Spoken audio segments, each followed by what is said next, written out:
মঞ্চ 24-এর সাথে সংশ্লিষ্ট আমাদের কর্নেল হাসিন স্যার এবং উপস্থিত সকলে এবং আমাদের প্রিয় সাংবাদিক ভাই বোনরা, আসসালামু আলাইকুম। আমরা কথা বলছি পিলখানা হত্যাকাণ্ড নিয়ে, আমরা কথা বলছি শেখ হাসিনার বিচার নিয়ে।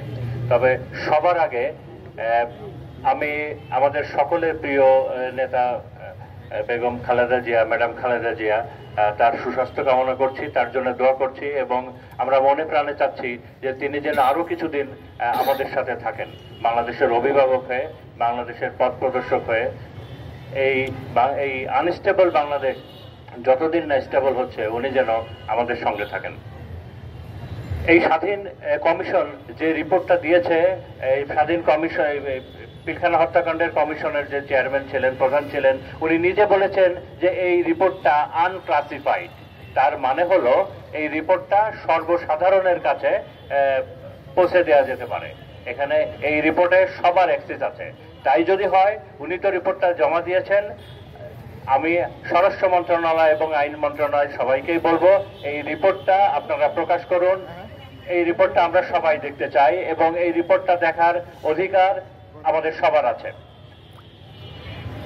এর দ্বিতীয় পয়েন্টটা হলো আমার, যে আমরা সবাই জানি, এতদিন আমরা বলে এসেছি, এই মঞ্চ 24 থেকে বলে এসেছি এবং আমাদের সাথে আমরা অনেকেই বলে এসেছি যে ভারত আমাদের বন্ধু না, ভারত আমাদের বন্ধু না।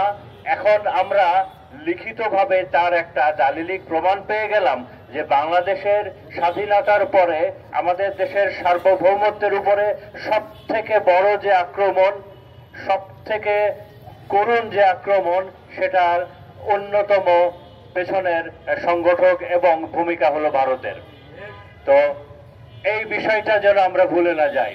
একই সাথে আমি আরো একটা দাবি জানাচ্ছি বাংলাদেশের সরকার এবং সকলকে।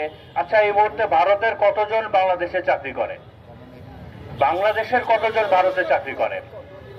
তো কোন উসিলায়, কোন কারণে লক্ষ লক্ষ ভারতীয়রা বাংলাদেশে চাকরি করবে, যেখানে বাংলাদেশের লক্ষ লক্ষ যোগ্য যুবক ছেলেরা বেকার? এর কোনো মানে হয় না, এর কোনো মানে হয় না, এর কোনো যৌক্তিক হয় না। এটা শুধুমাত্র গোলামির কারণে হয়েছে। আমরা ভারতের যে সকল চাকরিজীবী বাংলাদেশে চাকরি করছেন, আমি সরকারের দৃষ্টি আকর্ষণ করছি, তাদেরকে সমসংখ্যক, বাংলাদেশের যতজন ভারতে চাকরি করবে ঠিক ততজনই ভারতীয় বাংলাদেশে চাকরি করবে। আমাদের দেশের বেকার সমস্যা প্রকার, আমরা তার অতিরিক্ত কোনো সংখ্যাকে বাংলাদেশে চাই না। একই সাথে গত 16 বছরে কতগুলো গোলামির চুক্তি শেখ হাসিনা করেছিল ভারতের সাথে, এগুলো আমরা অবমুক্ত দেখতে চাই। এগুলোকে আমরা দেখতে চাই যে কত প্রকার ভাবে বাংলাদেশকে ভারতের কাছে বিক্রি করা হয়েছে।